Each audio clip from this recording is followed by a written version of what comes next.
if you've moved to town and you are touring or you're playing here, you have reached a level that you're in the top 1%. You are doing what a lot of people only dream about doing.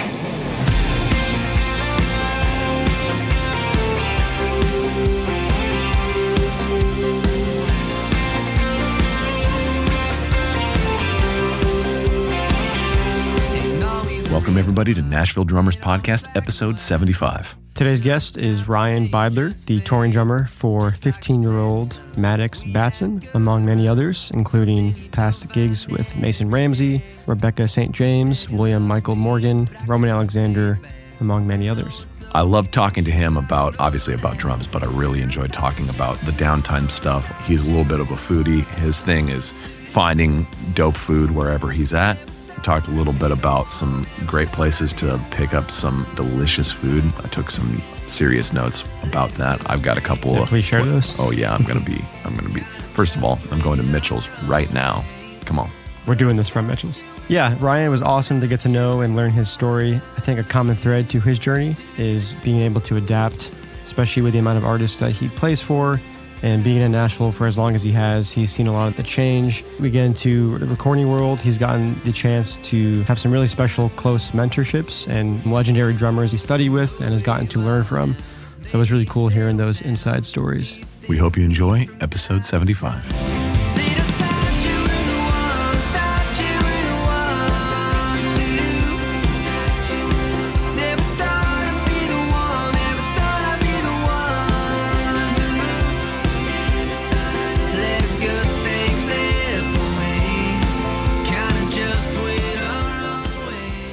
Is this our first morning podcast? No. It's one of the few then. Lemmy was morning I time. don't remember that. It was like 3 years ago.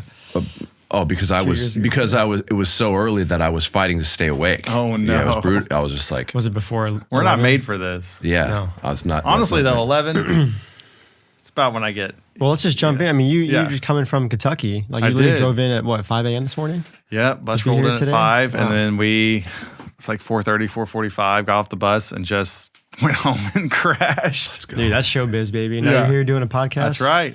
Got a long weekend at least, right? Yeah, You're back on the road. Yeah, we're luckily we have the weekend off, which is nice. Because this is Labor Day weekend. I always get them mixed up. Yep. So we'll I'm just gonna chill, do some stuff at the house, and then we hit rehearsals again on Tuesday, and then we leave out on I think on Friday. And tell everyone who you're out with. Yeah, I am out with an artist named Maddox Batson. He is signed to Warner out of Los Angeles.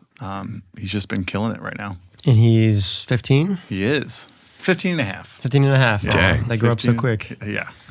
Yeah, it's been fun, man. I don't know if we would you just want to dive into Yeah, the history wherever. of it a Yeah, little bit? we can start with him. Sure. Yeah, my a friend of mine, I played his first full band show last year at CMA Fest, and my friend, fiddle player named Mackenzie Schreiner in town, he gave me a call and was like, "Hey, we're putting together a band for this. Are you interested?" I was like, "Yeah, absolutely."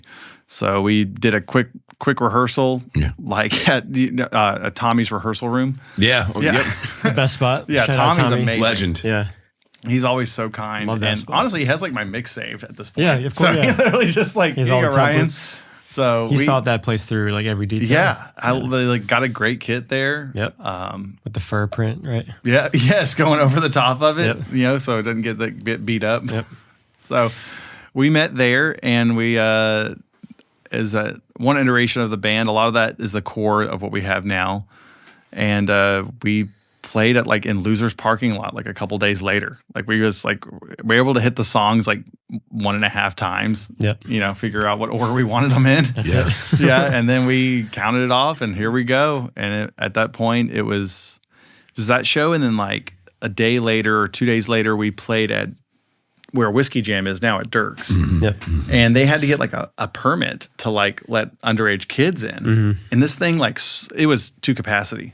Wow. This is second show, Yeah. to capacity.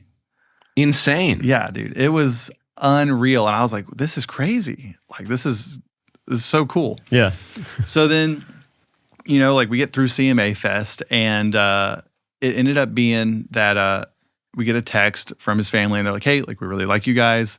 You know, we've got some other shows coming up this fall. Like, who's available?" So it worked out, and we ended up playing a show for opening up for Gabby Barrett, and it was like we had like a 30 or 45-minute slot, and this is where it was like, okay, like this is not our show, right? Like this is Gabby's audience, and dude, the number of people cheering and chanting Maddox at this show was unreal. It was like I'd never seen it before. Whoa. It's been cool seeing, because I'm good friends with Hayden as well. Yes. And I just see all these videos of just sold out shows. These girls just screaming every single lyric. I mean, what is that like? It's unreal. We have crowd mics, and sometimes you can't really have them on too hot because it's. We played this show. It was last fall. We played this show. It was like a hometown show for him up in like White House, Tennessee. Mm-hmm. And it was supposed to be outdoors, but then the weather turned. It was when it was last fall when those like hurricanes were hitting. Mm-hmm. And it was just like, here, we just got all the rainfall. So they moved it indoors to a gymnasium. And when I tell you, it was like Beatles level screaming. I mean, we turned the crowd mics off, obviously. But anytime he would stop singing, in my ears, it was this deafening like scream, like shrill of just like, Maddox. Yeah. Like 10 minutes before the show, it was just a constant chant. It's been wild. Yeah. But Hayden came on this year. He's an amazing player. Yeah, and just an amazing guy. Yeah. And we did a spring tour. It was called the Road to Indio tour, and it ended with us playing at Stagecoach. So that was a lot of fun. Makes sense. Yep. So we just routed the entire tour west. If it didn't end there, I'd be pretty upset. Yeah, I'd be like, why we name it this? That's crazy. So we did that, and then we've done some shows this summer doing festivals. That's been a lot of fun. And then we're doing another headline tour this fall. Sick. And it's going to be wild.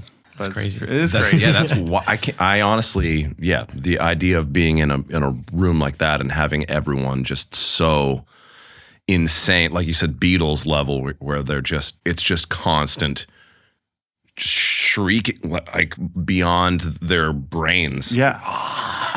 That's what an experience. Yeah, dude. Like I said, I've been in town since 2008, played with a number of different artists, and I've never experienced anything like this. Yeah. It's been really fun, and the entire crew really is amazing. Family is fantastic. They're really involved with everything. Management's great. Yeah. Everyone I've come in contact with associated with it has just been top tier, great people. So that's great. That's what you want to hear. Yeah. I've never met him. He seems pretty mature for his age. Yeah, he is. Obviously, like from both, the way he carries himself, and then of course from a performer perspective. What is the dynamic like in terms of the band? And because you've had the chance to play with some other young artists like Mason Ramsey too, right? Yeah. But just maybe if there is sort of a difference between like these young, underage artists versus your typical playing down on Broadway or mid-20s. any other artist gig. Yeah. The dynamic with the band is really great. We have Joey Piergolini on guitar. He's on stage left guitar and does a lot of the lead stuff. He's great. Jackson Anderson, stage right. Hayden on bass, and then Mackenzie Schreiner on fiddle and like kind of utility acoustic kind of stuff. We're all different personalities, and we all have our own strengths, and we just try to play to those. Yeah, it's really, we're all having fun. We're having fun on and off stage. Yeah. So it's just been cool. And Maddox has been he's just a great guy, like he really is. He has got his head on straight and level headed, and just wants to put on a great show. Yeah. And is really appreciative of where he is and his fans. And, that's really important to him. That's the best. Yeah. I saw you did a recent, what was it, like a CMT video shoot? We did. Acoustic? Yeah. Outdoors. Yeah, talk about that. It looked really cool. Yeah, we did this. CMT puts on these like campfire sessions that I think they're posting to their YouTube channel. And that we did a filming for that probably back in late July. Yeah. And I think we ended up doing like 6 or 7 songs, and it was super chill. It was up north of town. Like on a farm, and you like cross over, like you're on this like gravel road, right? And then it opens up and there's this barn. It's just like full production, it was a really cool experience because like the crew was really amazing. They were really hospitable. And we got together the day before at SIR and just worked up like, okay, we played these all like full band with tracks, how do we translate this to a totally broken down? Right. I'm not going to come in with sticks. Yeah. What was your setup for that? Yeah, it was a kick, snare, floor, Okay. and then a 20-inch light ride by Peisty traditional, and then I think it's a 19-inch Masters Dark Crash. And I played that entire set with brushes. And then on one song that I didn't see that got released, on one song I did like a mix of brushes and like those like broomstick things that Meinl makes. Yeah. And came up with a cool part for that. So we just had to totally like reimagine. Was there click or no click? Oh yeah. Yeah. So we had click off, and then our production guy, I was like, hey, here's how you do it. Like, because we have Able Set. Yeah. So like just My click man. this. Yes. Able Set You're is good a guy. game changer. It really is. Yeah. No more having to program like 1, 2, 3, 4, 5, 6, down the keyboard. Yeah. Or having like 20, separate sessions per like a 90-minute, 30-minute, 45. Yeah. You can just Literally. you can just save the set list within Yes. one master session. Yeah. Yeah. Yeah. And just having a different ALS file, Exactly. you know? Yeah. It's great. Nate knows all about the ALS files. Oh, Yeah. Yeah. I'm a big Ableton guy over here. Are you really? No. Oh, I don't touch the stuff. man, that's Not when yet, it gets not yet. frustrating Yeah, then, yeah. when you're like, what is happening? Dude, I don't know if it's fortunate or unfortunate or what. I've had people now, it's become like a meme about this, like, so you really don't, you just want to play the drums, man. I'm like, yeah, I just want to play the drums. Yeah, you can I don't run know. that. I have used Ableton before. Yeah. I don't use Ableton. You don't seek it out. I don't seek it out. And so far, I haven't been on a gig where I have had Well, right. To be use- fair, it's not like you're not working. Right, It's not yeah. like you're just like, Right, You're and fine. I've been on gigs where it is used, and I still haven't had to use it. So, but I understand and appreciate its use. I see its value, all the things. I'm not a hater of it by any stretch of the imagination. no. But it's just Oh, I mean- there's a built-in comedy to it Yeah. within this podcast. That's now at this amazing. point. I didn't realize that. That's Yeah. hilarious. So well, let's jump into maybe some of the specifics of your role on that gig. I want to talk about like you implementing electronics. Yeah. And the kind of a hybrid setup as well. Yeah, I do. So when we started off, let's see, in the spring, up until this spring, I was not running electronics. It was just running the Ableton Until session. Joel got you all set, right? I know. Well, as the new music as we started hearing the new music, it was like, okay, these are some parts. And like, how can I can try to recreate these acoustically. Like I had Peisty, a couple of years ago, I talked to Javier at Peisty, who's my rep there. And I was like, hey man, I need like that clap sound. What can we put together that gives me that? And we put together a combo and it works really great. Yeah. Like a stack. combo. Yeah. A stack combo. And it's like those PSTX symbols, the ones. Yeah. So those are great. And we put together a custom like little thing. Like here's what he just suggests, this is what I've put together for other folks. I think this would work really well. So I was like, yeah, great. Yeah. Let's get that. And that worked really well. But when the song has, it's not just one sample. Like what's a song? One would be a song called Green Dress, where there's, I think, 2 or 3 different electronic hi-hat sounds happening throughout the entire song. So it's like, okay, I could get like an aux hat, but it's not going to replicate. It would replicate, but it wouldn't do it wouldn't sound like the record. right. So it was like, I just put it upon myself, how can I implement these new sounds effectively and not have it be a total headache for me? Because I was saying earlier that I'm not a fan of the Roland. I have an SPDSX, so I don't have the Pro. Yeah. Yeah, same. So it's like you're limited to a certain bit rate, file structure, and then you're also limited to like what I deem as like a terrible interface. Yeah. Where you're dragging and dropping samples and then you're like naming the kits and it's just very like Tedious, timing. It's just exactly. it takes up time and it's just not efficient. That's when I talked to Joel. I saw Joel actually post on his story and I was like, oh, that looks interesting. And it was just like this box that's like a deck of cards with like 4 inputs, I guess. And then I was like, wait, what is this? So I messaged him. I was like, tell me everything. I want to know about this. So he like messaged me, and then we got on a phone call.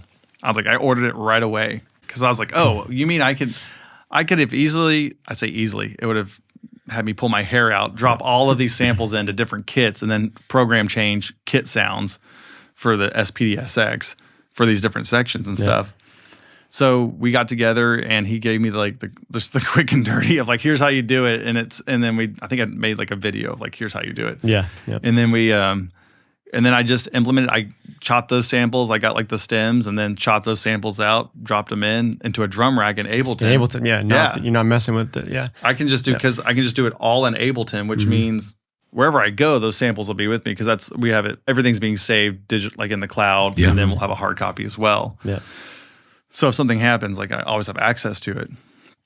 And it literally just makes it so easy to just implement those electronics where it's like you use chain selector inside drum rack, and then you just like draw it in. And then this year, it was all going down one line in the spring. So all three, I have a kick sample, hi-hat, and then clap or snaps and stuff. That was all going down like one line of audio. But this year we with our new tracks rig, we got more outputs. Nice. So now they're separated. So now our front of house guy can like balance them out more. I'm not sitting there going, is this right? We're not at sound check like hitting and making sure everything. Yeah, is you're not like, adjusting on game day. Yeah. So he can literally just like, okay, I want more of that, and he can just isolate that one sound, which is great. Yeah. But yeah, Joel is the guy for that. Yeah, dude, that's a game changer. I've done that exact setup with the SPD, not with that other. The E-drumming? The E-drumming, yeah. I haven't checked that out as much.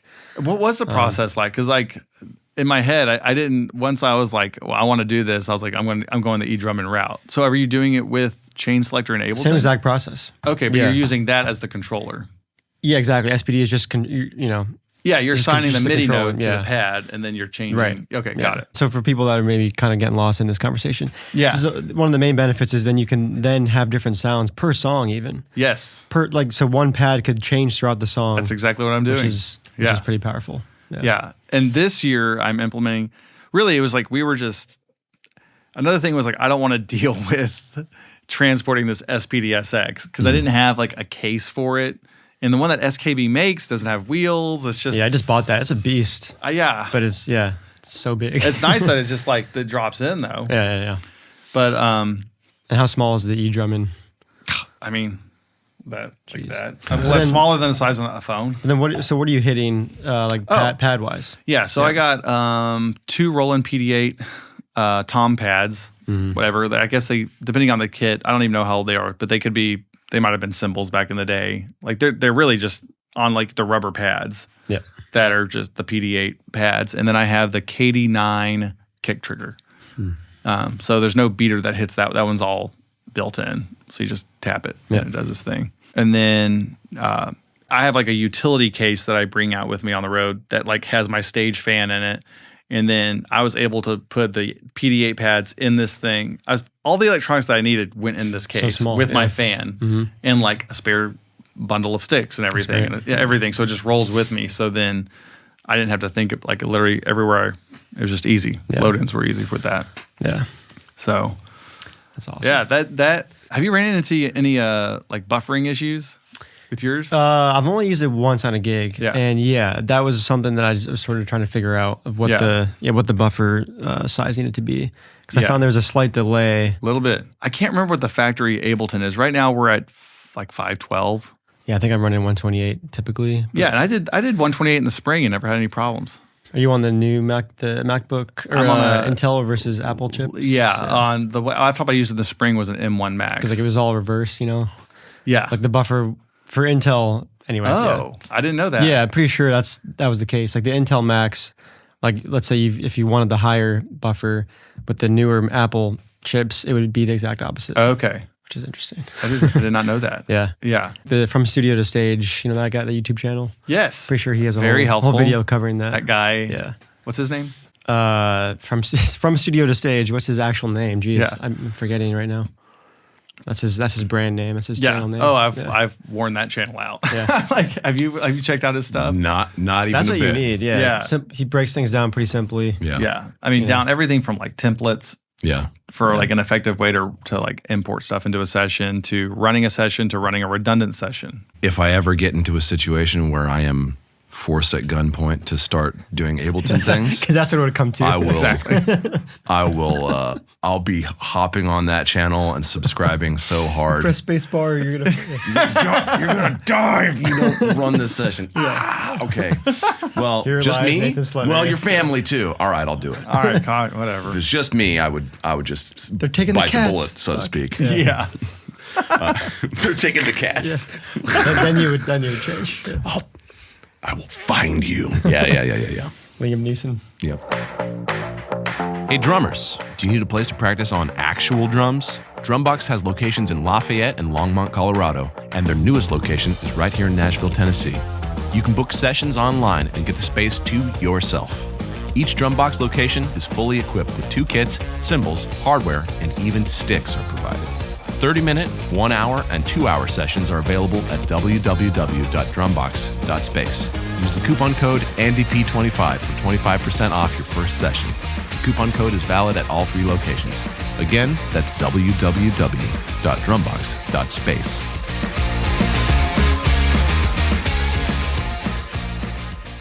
Well, before, as I was walking in, you were kind of talking about your journey here because you and Taylor were talking. I was trying not to listen too much, but I wanted to ask you about it. Yeah. How did you end up here? Man, that is a great question.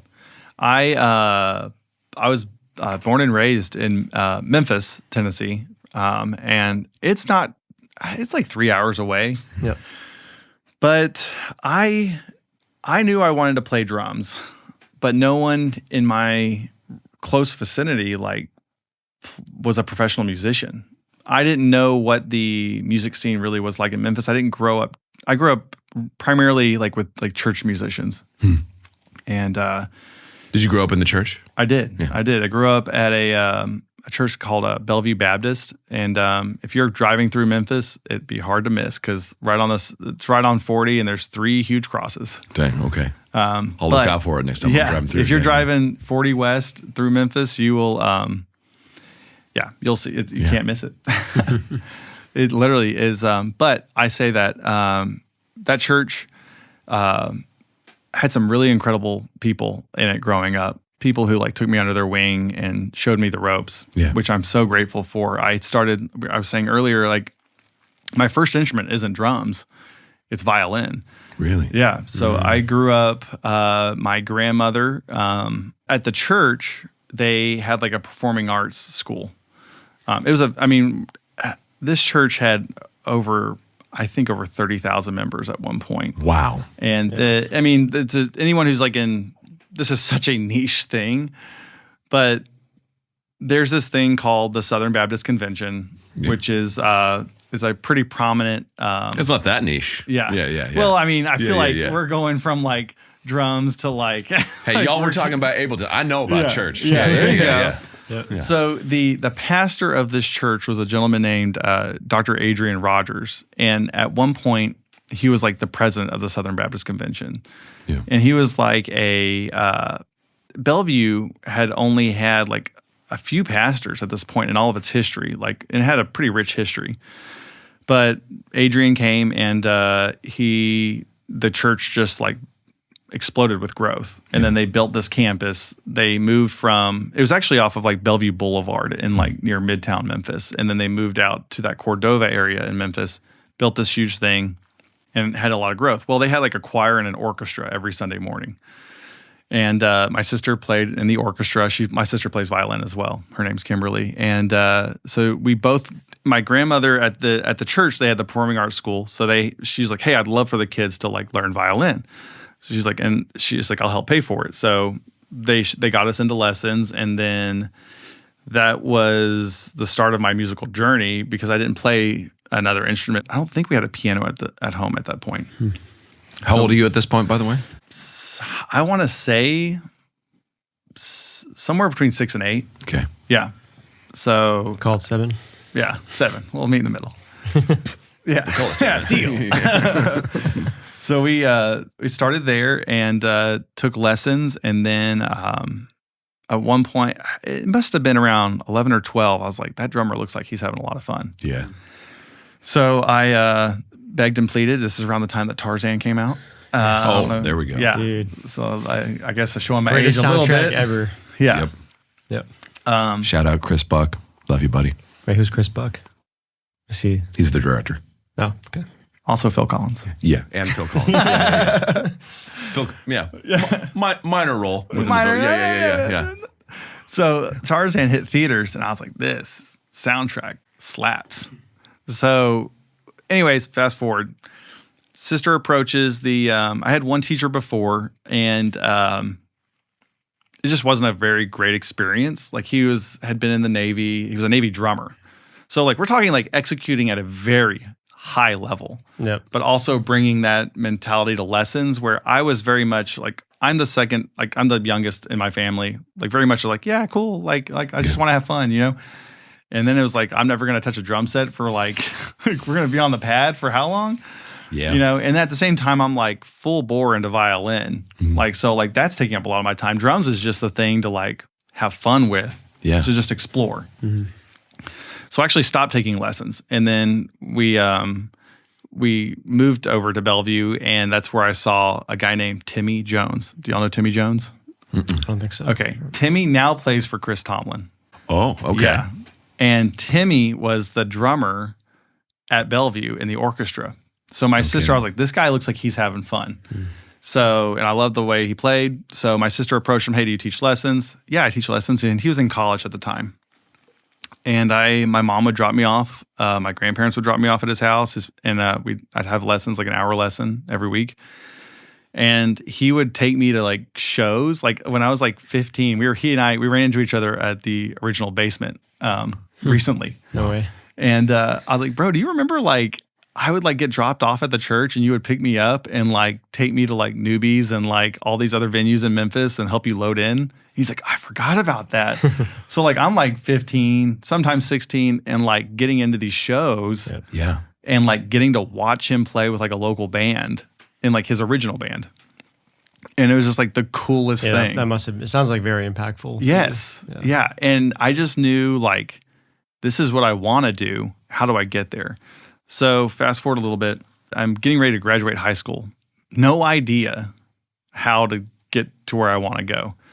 And my Sunday school teacher was like, hey, Ryan, I see like you're like, it seems like you're like kind of struggling with this a little bit. And I was like, yeah. He's like, I want to play drums, but my parents would love for me to get a business degree, which makes sense. Yeah. Now, especially now looking back. It makes so much sense. Yeah. You know? And he was like, well, there's this school in Nashville called Belmont. I'd never even heard of it. And he was like, and they have a music business program. So you can get a business degree, but also be focused on the music business. I was like, wait, what? I go home that night. And I was like, hey, Mom, there's this school in Nashville called Belmont, and they have like a music business degree. It's like a Bachelor of Business. And she's like, oh, you don't want to go there. I was like, well, why not? She's like, oh, that's where I got my nursing degree. I was like, what? Like in like the 80s. I think I do. So we ended up, over my birthday's in February, and over my birthday weekend, we ended up setting up a tour to go tour Belmont. And this is like spring of my senior year, right? So we go and I tour it, and we get the whole, like, get to just like see everything, see the studios. And I was like, oh my gosh, like this is where I want to go. And my parents were very supportive. They helped make it happen for me. Nice. So I ended up graduating high school. I went to Berkeley for a summer program.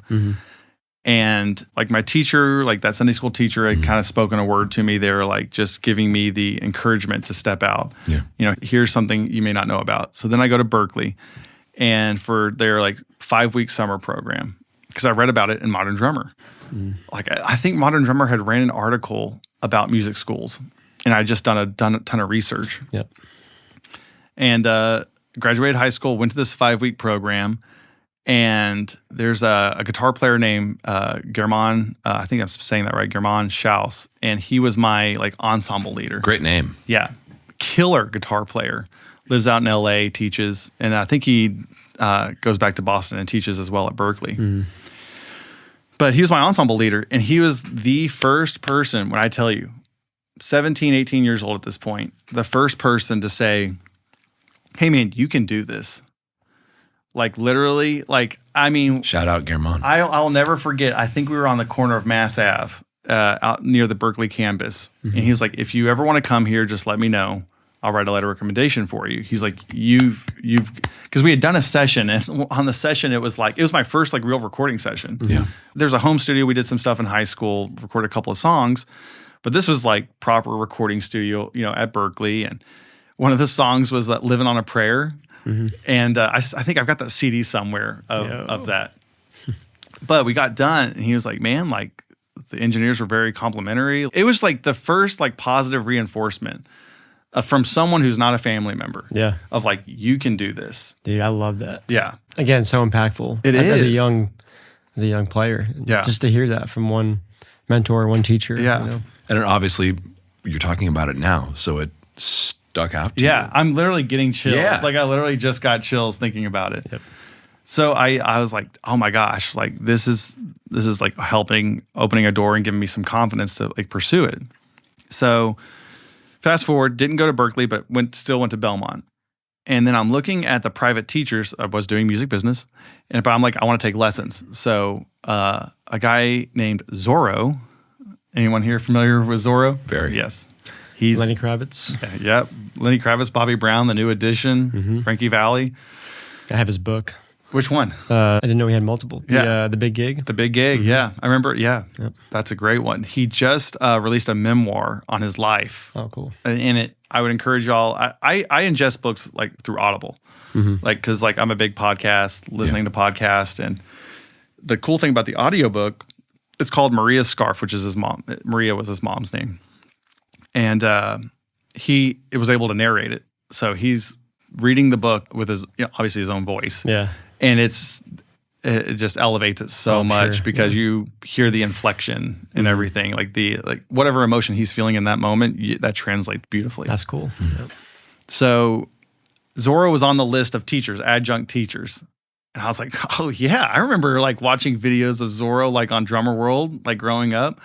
And like seeing, and then like I had like this like Under the Table and Drumming, Carter Beauford. Yeah. Yeah. Did y'all have that DVD? I wore that thing out. Okay. Do you remember at the top of it there was like Neil Peart, Test for Echo, Oh yeah, and then there was a Zorro.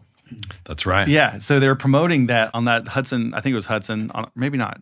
I think so. Yeah. Yeah. But they were like, they had like, hey, check this out, and they had a song from a couple of things from each person. So that was like my introduction to Zorro back in like early high school. Yeah. Fast forward, he's on the adjunct list. I immediately sign up, and he was the second person to say, you can do this.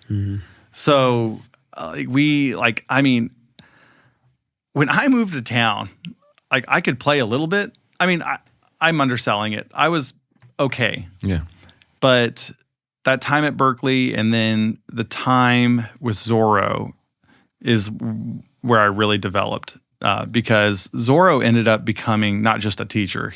I called him on the way over here. We were catching up.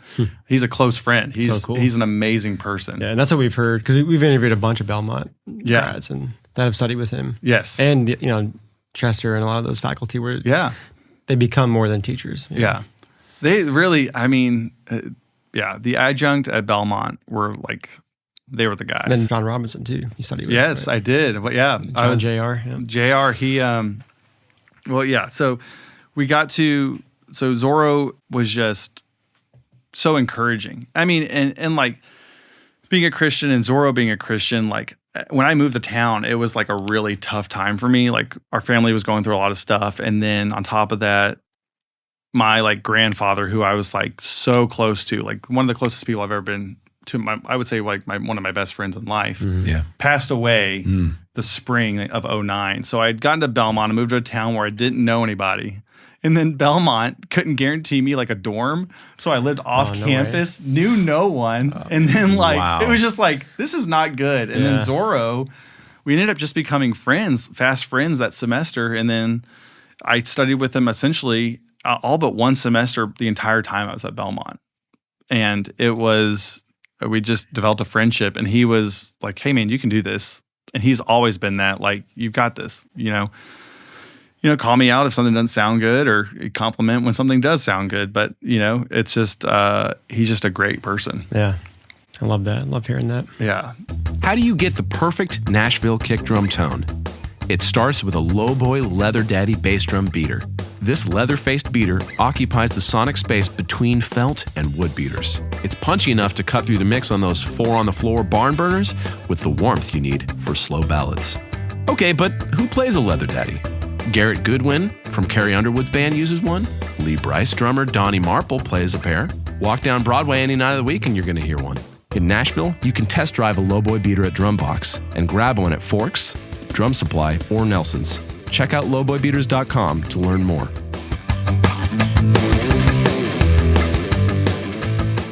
So Belmont, those people speaking into me was a great experience there. And then after I graduated, I was doing some of the CMA Country Christmas stuff, and one of the string leaders, her name is Chris Wilkinson. She's a big string arranger in town, a contractor. But she was like, hey, like when I was your age, like I would fly to New York and study with a person and then come back and then work on it and then fly back and just like get out of town and like go study out of town. So that's where the JR thing comes into play. Mm-hmm. So I was like, that's really interesting. So I made a list of players who had careers that didn't live in Nashville, who had careers that did things that I wanted to do. Yeah. And it was like, honestly, it was J.R. Robinson and Steve Jordan. And I went to JR's website and like info at like JR or whatever, like, and just wrote him like a 3-paragraph email. Here's who I am. I would love to study with you. Would you consider it? And he hit me back like a day later. And it was like, wow. Absolutely. Let me know when you're in town. Here's my phone number. So cool. So I hit him up, and then that had to be 2015. So yeah, about 10 years ago. Wow. Yep. And I studied with him, and then I went back.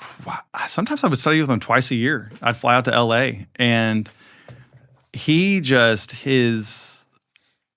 some of the wisdom that he put out there was just like, and you can read it in magazines and podcasts that he's done, but he reiterated that was just like, when you're going for a gig, like you gotta go in guns blazing. Yeah. Like, and you gotta have the confidence in yourself, like not be, don't undersell yourself. Yeah. Like you gotta own it. And that was his attitude. And then, he had a studio at his house, and he would, if you know anything about JR, he's all about a quarter note click. So he does like, it doesn't matter if it's 60 beats a minute. Yep. It's going to be a quarter note click. Interesting. No eighth note click. I never heard that. That's cool. Yeah. So he put me on that, and man, you want to talk about telling the truth. Exposure therapy. When you're with one of the most recorded drummers in the world, and then a quarter note click and no music to play along to, just the click. That's brutal. Yeah. I love that. That's great. Yeah. It's good practice. So we worked on, he just helped me with my time. Yeah. Where, and being like, all right, this is where I want it to be, and being able to play around that. So this day, on my own stuff when I'm recording, it's all to a quarter note click. Yeah. Because it's just like, you know what, like if I can't do it with this, like I don't need that stuff, that should be the standard. Mm-hmm. Here, before you go further, are there any specific ways in which he, aside from just being like, no, you're pushing ahead or you're a little dragging behind, I don't want you dead on it, how did he help you with your time? Yeah, that's a great question. So it's really like, I mean, obviously he's sitting down and like, he'll do a print record of the click. So then you'll have a track of that to look back on, and then you can see where your kicks are hitting. And really you're looking for the kick to land dead on one or whatever, or wherever you're intending for it to be. Now, all of us, our internal time is I don't feel it dead on one. Yeah. I may be a little ahead or I may be a little bit behind, but it's just being aware of where you're putting it. Right. So it's like, then intentionality, not just like leaving it up to, it just happened to land there. Right. It's like, this song calls for this. I'm going to lay back my snare drum a few milliseconds. Yeah. And then I'll put the kick dead on one. And then this is the feel I'm going for. If I'm going for this feel, then I'll push ahead a little bit. Yep. One of the other things is there's a guy named Shannon Forrest in town. Yep. Yeah, bro. Toto. If you've listened to, something I've never been, in high school, I was like a big band drummer guy. Like it was like Travis Barker and like Carter Beauford, Ronnie from The Killers. Like I was absorbed, Maroon 5. Like that was my era. Yeah, that was my coming upbringing as well. Yeah. More pop punk and stuff. Exactly. Indie, yeah. But then as I got into later high school into college, I became aware of all the session players. So I absorbed that like it was, I am a nerd when it comes to like those guys, and just absorb anytime they do an interview. It's like, what do they have to say? Because to me, it's important, especially when it comes down to like what's happening in the room. And Shannon, I think about this often. In one interview, he said, sometimes like when we're leading up to a chorus, the band's intention is to push. Is they're anticipating the chorus. So he knows that. So the last bar or the last 2 bars, if I'm getting this right, the last 2 bars of a verse, he may pull back slightly so that when they gain that momentum for the chorus, it lands dead on. That's so Instead cool. of the downbeat of on one rushing in the chorus, it's like now we've hit it and we're sitting good. Wow. But it's like no one thinks of that stuff. That's next level. Yeah. I just hear that. It's kind of like driving, right? It's like if you're preparing for a crazy turn or something, like you got to anticipate it. Yeah, you're just thinking a few steps ahead. Yeah. And that's just where his brain is. Commanding the ship. Yeah. It's like, okay, I know this band. I know, regardless of who he's playing with, is like the intent. Usually the pattern is people will try to push a chorus. So I'm going to pull it back just slightly, a few milliseconds. And then that way we hit it. When you hit dead on, it's just like, boom. It's got landed. energy. Yeah, wow. You're grounded. Have you taken that approach to both live and studio? Yeah. And there's sometimes live, That's cool. other guys, like I kind of just like try to make it my own, because it's like some songs, the chorus does need to push a little bit, and some songs, the chorus, okay, we need to keep this feel. So let's pull back a little bit. And then when we land, we're not rushing anything. Yeah. It's a song to song basis, But just having that thought process is just like, oh man, I never would have thought about that. Yeah. That's a insane level of detail. Yeah. He's a master. He is. He's incredible. And one of the artists I worked with is a guy named William Michael Morgan. And William was signed to Warner. This would have been 2016 is when I joined on with William. This is my first major label gig. And it was Warner out here in Nashville. And William and I became like really close over the years, and he was cutting his second record.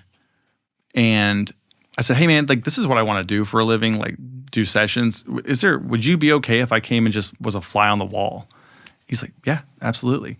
So I got to watch Shannon work in the room, and he and I got to just talk in between songs. Like I just wait for those moments where like they introduced me to him, like, hey Shannon, this is Ryan, And he was like very kind. Yeah. And then like they were doing some overdubs. He's like, let's go out here and talk. So we just talked about just drumming and Toto and Peisty cymbals, and, and it was just to watch him do his thing. It's like, this is what it is. Like, Dude, this is. That was my experience with him too. He was one of the first guys that I met when I moved here. Yeah. I got lucky enough. My buddy was doing all the videography for Ernie Ball at that time. Okay. And he was playing drums on a session for a bassist that they were showcasing. And like he was like, you can come and hang out. So I did the whole day, and then he was like, hey, I heard you're new. Let's talk Nashville. I'm like, this. He really gave me a lot of valuable advice. So I know what you mean. I really appreciate that guy. Yeah. He's a well of wisdom. Yes. Yes. And then there's we all know Eddie Bears. Mm-hmm. Eddie, I got to know Eddie. How did I get to know Eddie? At one point I was still in school when I first met Eddie. I think I just reached out to him. Eddie invited me to a session, and I got to watch him do it. Anytime you can and this is kind of becoming, I don't know, old Nashville. This is back when demo sessions were happening every day around the clock. Mm-hmm. So you could go to Station West, or you could go to, I'm trying to remember where I think it's Beard Music Group over in Berry Hill. Mm-hmm. They're getting 5 to 7 songs a session. Really? And I'd watch Eddie just, yeah, cool. Yeah. Mm-hmm. Yeah. Just watch how he interacts in the room, and then go in, nail it, and they're on to the next song. Yeah. And it's full band rhythm set, like full band tracking. Yeah. Like is acoustic guitar at first, and then they walk out and it's done. Wow. And they did that, 5 to 7 songs a session. Another guy is Tommy Harden. Tommy always been so kind to me, and I got to watch him track. And just anytime you can get in the room with those guys, it's just like, if you had the money, it'd be worth $1 million every time. Right. Because you're getting to see masters of like the craft do it. And it's like, they're doing it at such a high level of proficiency where it's just like, they're under, like the red light's on and there's money being spent and they've got to nail it. Yeah. And just to be able to like their mindset and like, so cool. Dude, you've been super lucky to have all these mentors in Nashville that, kind of be open to showing you around. And do you think that's a unique part to this city versus other music cities, other places? I've only lived here. Yep. So I can't speak to LA or like Atlanta or New York. But I think that the drumming community specifically in Nashville is so welcoming that it's like the guys like, Greg Morrow and Eddie and Tommy and like Paul Lime is another guy that with those CMA sessions, I got to watch all the rhythm section tracking. And you want to talk about a dude operating at a high level is Paul Lime. I mean, we're talking sight reading rhythm section charts for big band. And he actually talked me through this. If you go listen to like some podcasts he's been on, and he showed me this, but it's like big band is not my strong suit. But he was like, whenever you see this figure, play this fill. First time through. And that's what his teacher told him when he was like in his like 19 or 20 or 21. You see this figure, you play this fill. First time through, that's the safe. It will work every time.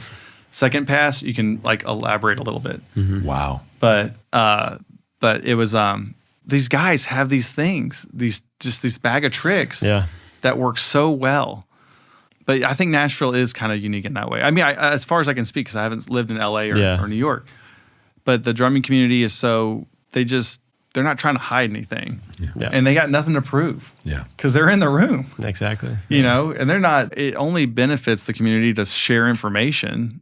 And, I feel like if you hold on tight to stuff, you're just going to lose it. Just be open and like, hey, like I got here because this is what I did. And, it's going to look different for everybody, but here's some skills to take along the way. Well, and not to mention part of legacy is, well, maybe the biggest part of legacy is what you share.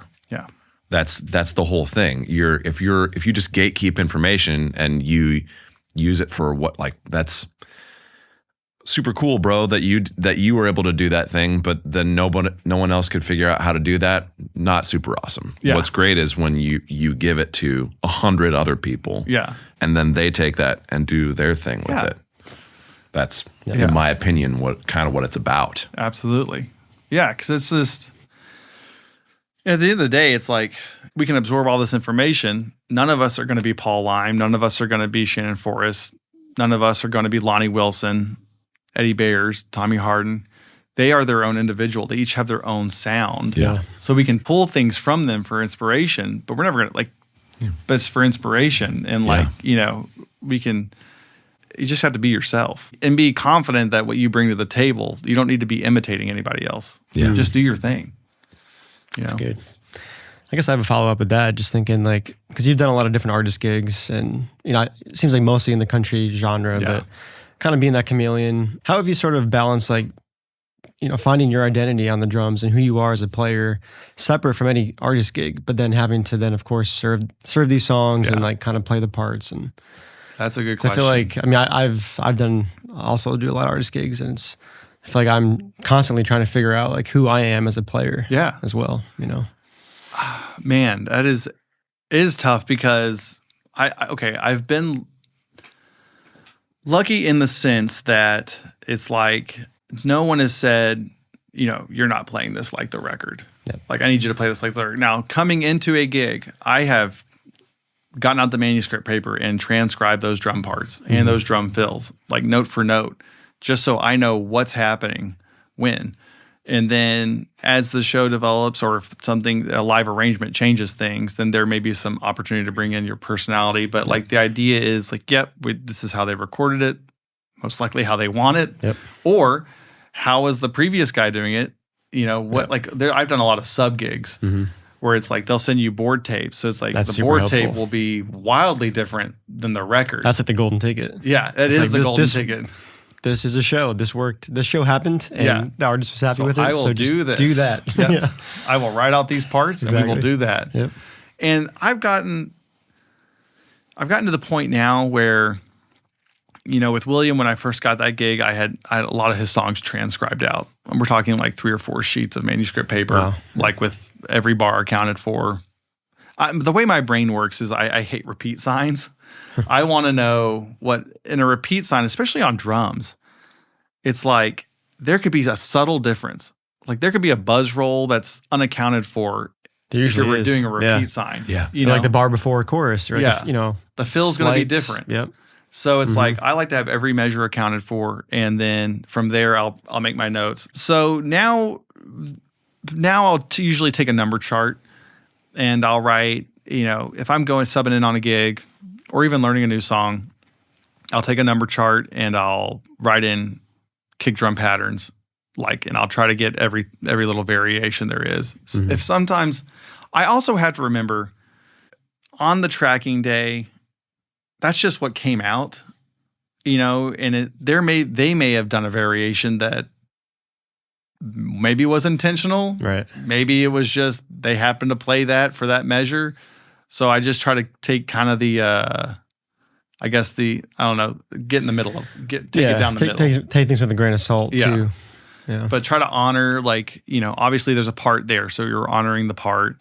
And then I'll write out the drum fill. A lot of the pop country stuff, even the traditional country, it's pretty predictable. So at this point, I'm writing fill. Yeah. Yep. I my brain knows what's going to happen at this point. Yep. Or writing or I'll write out the rhythm of the fill, and then I'll write sometimes I'll write snare. I'll put an S above it, and then TT for tom tom or whatever. So then I know the orchestration of the fill, but I'm not writing it on manuscript paper and it kind of gives me what I need to know. Yeah. But there's been a number of opportunities where I've been flown in.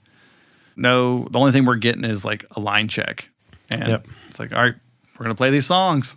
Let's go. Yep. And then the board tape is the Bible at that point. Yep.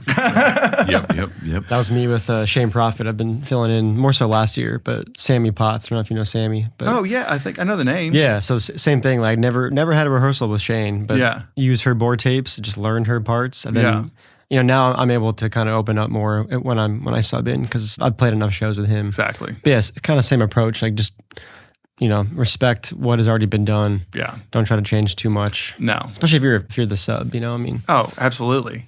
You're not selling your gig. And here's the thing too with this is a totally different aspect of it. But with sub gigs, it's never the attitude I try to encourage people is don't go into a sub gig trying to sell yourself to get the gig. Just let your work speak for itself. And if something happens down the road, awesome. Yeah. But that's just, in my brain, all of those things are just a one-time thing. I'm there to help make the show go on and make them feel comfortable on stage. And, I've just heard stories of folks where it's trying to snipe a gig and it's that's not cool. Yeah.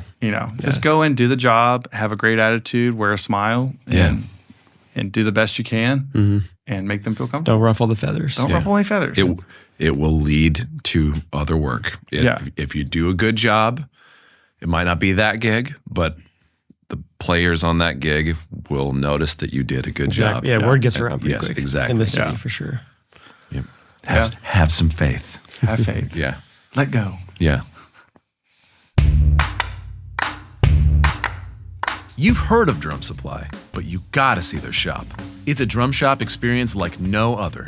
They're packed with all the gear a working drummer needs, and so many parts, noise toys, and accessories. It's a toy store.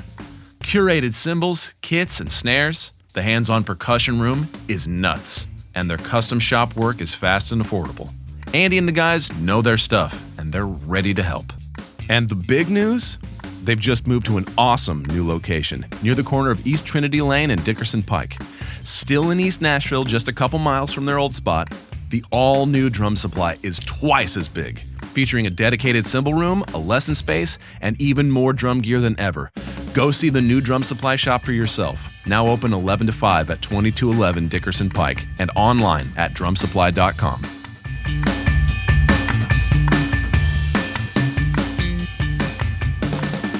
Back to violin just for a Yeah. quick second. We kind of gloss over that. And that's kind of a first. I don't think I've met a drummer that has that background, so that's pretty unique. Has there been any sort of, is there any crossover? Like, is there any, would you say you've taken something from those early years on the instrument to your mentality behind the drums? I think I've thought about this more because I played violin from like 6 to like my mid-20s. Yep. You know, and it's actually in the shop now. I don't know when this will air, but I'm getting married on November. Hey, congratulations. Let's go. Yeah, Awesome. It should be out before then. Yeah. Oh, it will be? Yeah, should be. Okay. Yeah. Then I have to keep a little bit to myself then. Okay, gotcha. Or we can wait too. No, it's all good. So no pressure. my fiance has never heard me play violin. Yes. Okay, I so see my where this is going. violin is currently at the violin shop off of 8th Avenue, and it's getting fixed up. So I'm going to take it on tour this fall. Yeah. And get everything up and going. Nice. You know, practice my scales again. Yeah. I see where this is going. And then Very nice. I'm going to be playing some. Yeah. in the Would you near be future. playing with Maddox at all? No, it would be. Yeah. I'm going to take it on the road just to practice. Okay. Gotcha. So if I can get 30 to. that could be a dope feature somehow. I don't know how you would do that. Well, but- our MD plays fiddle. okay.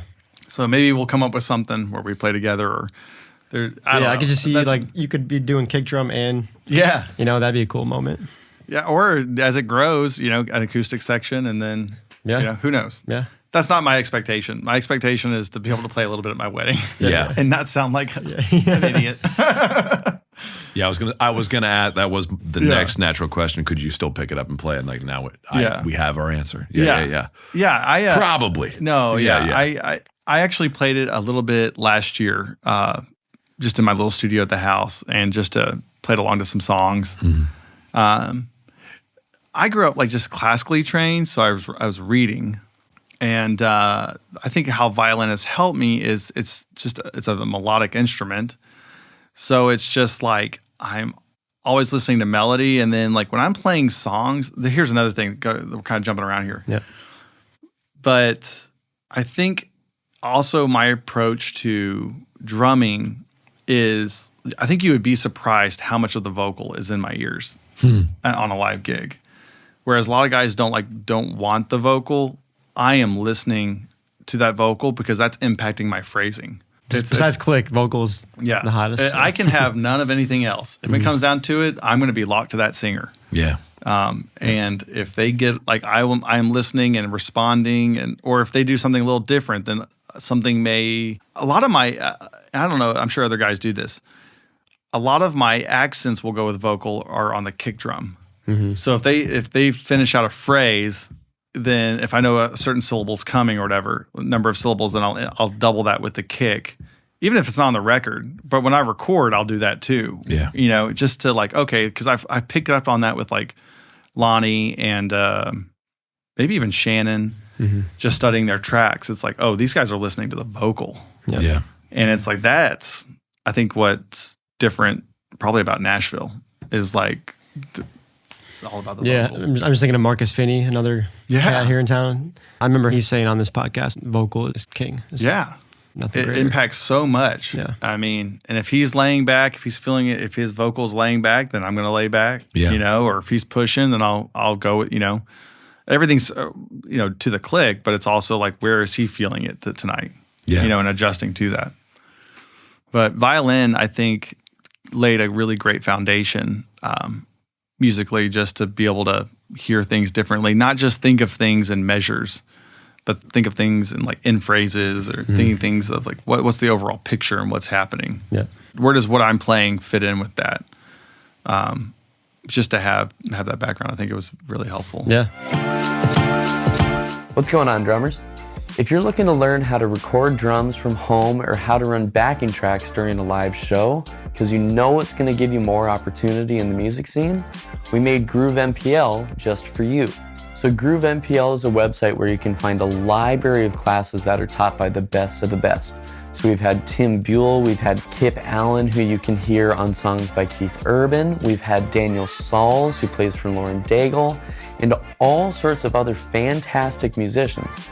So my name is Taylor Friest, and when I moved here to Nashville, I saw the people that were becoming successful as drummers here, and they were the ones that really understood these other topics aside from just how to play drums, which is great, but as you try to grow in the scene, you realize you have to learn so much more to get these other opportunities. So if you're looking to dive into these topics and get some more opportunities in the drumming scene, you can sign up at groovempl.com with the code NDP, all capital, for Nashville Drummers Podcast, and get 50% off your first month. I look forward to meeting you all. How did y'all get connected? I mean, we met at Diamond Sound. Yeah. Good old Diamond Sound. That's Yeah. where we used to record this podcast. We both had rooms there, separate rooms. Okay. I think we just met in the hallway Yeah. Heck yeah. and just started talking and became friends. Yeah. Okay, so I remember Diamond when it was at Diamond was not always at the location it's at now. Oh, really? It was. I didn't Do you, even know that. do you remember this? I do. Yeah. It was over. It was in the same Rosa Parks like Metroplex area. Yep. But it was just getting started. But I think when I moved to town. But I have done many a rehearsal at Diamond Sound. Oh, yeah. Have be you there been? Monday. Have you been there recently? Because I know last time I was second there. layer? Yeah. Is it up and running? Yeah, oh, yeah. I think so. It's I haven't about been a up year and a there, half but- since I've been there. Because I haven't seen any of that. When I was leaving, they were just like, What happened? we're putting in an upstairs. Yeah, Are you it's upstairs, serious? Yeah. Just They have an elevator? more rooms. No, just stairs, Okay. which is interesting. Yeah. I feel like we need an elevator. If you're going to book the second floor for a full band rehearsal, I don't think that's backline the drums. probably not even possible. Yeah. And, Yeah. Cheat Is it code. more lockout rooms? Like as far as like monthly rentals? Is that what those are for? maybe. I think so. Yeah. That would Yeah. make sense. Because the rehearsal rooms are in the back. Yes. Yeah. Yeah. I and think. then lining the hallway is all those private spaces. Yeah. Yeah. So I think that's more of a permanent fixture. Like get your stuff up there, haul it once. Yeah. Well, if you're gigging. If you're gigging. God help you. But Just live in the car at that point. Hey, but you know what? I don't use elevators anyway, so I would be in that. Oh, yeah, You are a Nate's healthy definitely person. afraid of elevators. I'm very, very, very afraid of them. Just imagine Nate stuck in an elevator with Ableton open. That'd be Oh my that'd be gosh. nightmarish. Well, at least I could distract myself from my claustrophobia with my fear of Ableton. Man. When you're not playing drums, what do you do for fun? Ooh, I'm working on my house. Yeah. I love to just travel in general. Some of it is just, back before the house I'm in now, I would say like sit on the front porch and drink a beer. Yeah. Sometimes I just like to chill. Mm-hmm. With as busy as life can be. My family all lives in Nashville now. They Incredible. live down in the Nolensville area. They all moved up. So That's awesome. yeah, we'll have dinners there, or we'll all go out to eat. But usually it's just like chilling. If that means getting coffee with friends, I love like one-on-one conversations and just being with my friends I've known for a long time and meet new people. But I love hiking. I love getting out there. My fiance is an avid hiker. And she loves to be outdoors, so sometimes we'll go camping. But we both travel so much. She's a songwriter in town. Oh, cool. Yeah, her name's Tiffany Goss, and she's signed over at Curb. What's up, Tiffany? Hey, Tiffany. Hey, Love you. congrats on the wedding. Yeah. But she travels a lot. She does events with like an organization called Creative Vets. And then, Yeah, I've heard of them. Yeah. So she works with veterans and does songwriting, and then obviously writes in town. So she travels a lot. I travel a lot. So then sometimes it's just, hey, can we sit down and just watch an episode of Sopranos? Yeah. Or go for a walk. We used to go to Radnor a lot, but so we'll hike over at Radnor or. I love Radnor. Oh, dude, it is so peaceful there. It really is. And if you can catch it at the right time, you'll see so many deer. Yeah. Yeah. It's crazy that's just like right just here in Nashville, this like state park that just is Easy to forget, Yeah. And it's really easy to get to essentially. I mean, it's just so, weekends are crazy there. Yeah, I was gonna say the one hang up with Radnor is getting parked. Yes. Sometimes you got to do that circle. Or a lot park of times. across the street at the church and walk half a mile Yep. before the hike even starts. That's the pre-hike, the Yep. pre-game. Yeah. Yeah. Up hike. Yeah, I like being outdoors. I like being indoors. I like watching Sopranos or anything else. Did you already finish The Sopranos? Are you rewatching or are you like We're this is rewatching. first time? Okay. Yeah, it's, we've both seen it before, and then we are on the final season right now. Nice. We're closing on the last few episodes. I've never watched it, but now I've had a couple people be like, "You should probably watch The Sopranos. It's like one of the greatest shows ever." I'm like, okay, well, I guess I got to do that. Yeah, there's been a few. I always forget show names, but Sopranos is like one of the top ones. There's so many funny moments, and it's like you're rooting for this like mob boss. You're like, what am I doing? And then you're like, but then you're also like, he gets in trouble. You're like, thank God. Yeah. It's a roller coaster of emotions. It is a roller coaster of emotions. Yeah, it's like Breaking Bad. Dude, I love Breaking Bad. Best show ever made. I've seen it before. My wife is on her first watch through. Okay. We just got into the last season. I'm like, you don't even know. It's the best. It is. Talk about a roller coaster. Did you watch Better Call Saul? No, not yet. I'm almost afraid to because of how much I love Breaking Bad. I'm always like, well, what if this thing ruins it? But everyone you will love Better Call Saul. Yeah. But the first few episodes, maybe even, I'd probably say the first 4 or 5 episodes, it seems like, because when it first came out, I was like, nah, I'm good. Yeah. And then they're like, you really got to give it a second chance. So then I was like, I'm committed to this. Yeah. So I did it, and I was like, oh my gosh. Yeah. Like the backstory is crazy. And then what was the Ozark? Have you watched Ozark? Yeah, I love that. Love You've seen it? Yep. Oh man. Marty Bird. Yep. You gotta watch Ozark. So okay. Good. All right. That's the same vein. Yeah. But it's in those. It's got great, so many great moments character you're like, development. oh wow. That just happened. The drama of drug dealing within a family. Yeah, money laundering. Yep. Yeah, crazy. Yeah, anything like that. I love those shows. So yeah, Ozark and Better Call Saul. You got to go watch those. Okay, I will. You know what? I think I finally was synthesized. Well, I mean, I'm not like creating fire or like inventing the wheel here, but we're watching it last night, and I realized the thing that makes it interesting is realizing that he's not even an anti-hero or anything like that. He's actually, the main character is the villain. He is, and not just a villain, he's a supervillain. Yeah. He's literally a supervillain in a real world. He's a genius that just takes over an empire and destroys his life in the process. Yeah. And he had every off-ramp available to him. Yes. And just passed right on by. Yep, just kind of dips his toe and then goes right back up. Yep. Yeah. Yeah, anyway. That's a great show. Maybe the greatest. I would say the greatest. Yeah. But I'd put it, All right. We can go with that. Well, let's break off for a second. You said you love getting coffee with friends. Where's your favorite place to get a coffee? So my friends in the band who watch this are going to be like, he's full of crap. I love one-on-one time with friends. Yeah, if it ends up being coffee, I'm fine with it. Gotcha. I am not a coffee Not snob. coffee. Okay. That's fair. In fact, when it comes to the road, I like consistency. Mm-hmm. And this is going to be sacrilege. I know it is. I'm fine with Starbucks. Yeah. Okay. Like I know what I want, and I know it's going to be relatively the same every time. Yeah. What are you going to order at Starbucks? Just a iced coffee with a little bit of almond milk. There you go. Mm-hmm. And that's usually my go-to. Like if the guys in the band, this is going to be hilarious. They're going to rip me so much for this. They are on the hunt for like the world's best coffee in every small town we go to, and it's like you're not going to find it. Like it's not here. I promise. I have gotten to experience. Is it La Cabra in New York? Oh yeah. Yeah. It's like my big thing is food. So I want good food. And every time that I go to like the world's best coffee shop, it's like the world's worst food. Yeah. It's you're really great at this and this really suffers, but it can't be like this is really good and this is really good. So that's how I pick my coffee here in Nashville, depending on is based on the food. Yes. A lot of times. Yeah. Because I'm from New York, so I'm like, give me a New York bagel. That's how I judge it. Yes. Yeah. Do you like what's the place over there in near Belmont, off of Belmont Boulevard, the bagel shop? Proper Bagel. Proper Bagel? That's all right. That's what I keep hearing. I'm spoiled in East. I just went to Benji's in East. Oh my God. They just opened that one. But there's one on the West Side.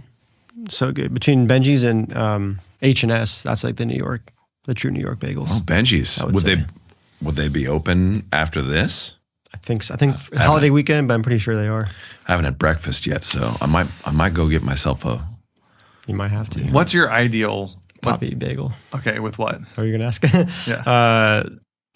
Egg and cheese usually, or give me a latte with that. Yeah. Good to go. Heck yeah. Egg and cheese. Is it Etza Bagel in New York? I don't know. And- I've been to Brooklyn Bagel. It's pretty good. Okay. I mean, that's like the mecca between that and pizza. There's so many spots. So Yeah. I'd say above coffee or anything else, it's food for me. Yeah. It's like I want a good experience, and it doesn't have to be like expensive. Yeah. I just want like good food. yeah, If I can have good food, What's good food, and what's your I would say like genre? man, I love it all. I love Indian food. I love like just a great steak. I love sushi. I can go eat anywhere and be fine. Like a great sandwich. If there's a sandwich shop where there's thought put behind it, where it's like a nice aioli or like really fresh bacon, like, if I got like a BLT, it's like, man, like if I can find a great, just whatever, it doesn't have to be expensive, but just like thought put behind, like intention put behind like the food itself. I'm like, let's go. Yeah. First thing you said was Indian food. Have you been to Manit Chauhan's place here? No. So good. Incredible. Taj has been my place. Yeah. Nothing wrong with Taj. Yeah. Yeah. Little chicken korma. Yeah. So good. Check out her place. It's right downtown. Where is it? It's Hey, what's it called? I believe it's called Chauhan Oh my gosh. Ale House. I'm an idiot. Chauhan, yeah. I just ate there with my family. Oh, okay. Yeah. Yeah, it was. We were celebrating my brother-in-law's birthday, and that place was unreal. Yeah. Yeah. And they're actually very kind. My mom is not a huge Indian food fan. Yeah. So she doesn't really know what the different curries are and stuff. So they actually brought out a flight of curry. for Oh my us. God. So we could try Incredible. all the different ones and be like, oh, these are our favorites. So we got like a dish of like this and a dish of this, and then we just did it family style. That's sick. That place was insane. Family style is the way to go. I've been so converted. My wife is Asian, and Yeah. like when I first went out to food with her family, they're ordering, and we're like, it's all going to go in the middle. Yeah. And it's going to go on a lazy Susan, and we're going to all. There you go. And that was just so alien to me. Yeah. And then I was like, oh no, this is totally the way to go. This is the way. This is like we're doing it wrong when we're not doing it that way. It's Because then way everybody better. gets to experience it. Yes. Yeah. It's great. The best part of going out to eat is trying something else. Someone, oh, that looks really good. Oh my gosh, maybe I should have got that. Yeah. Well, guess what? You did, because I did. Yeah. Exactly. Have some. Yeah. Yeah. Oh, yeah.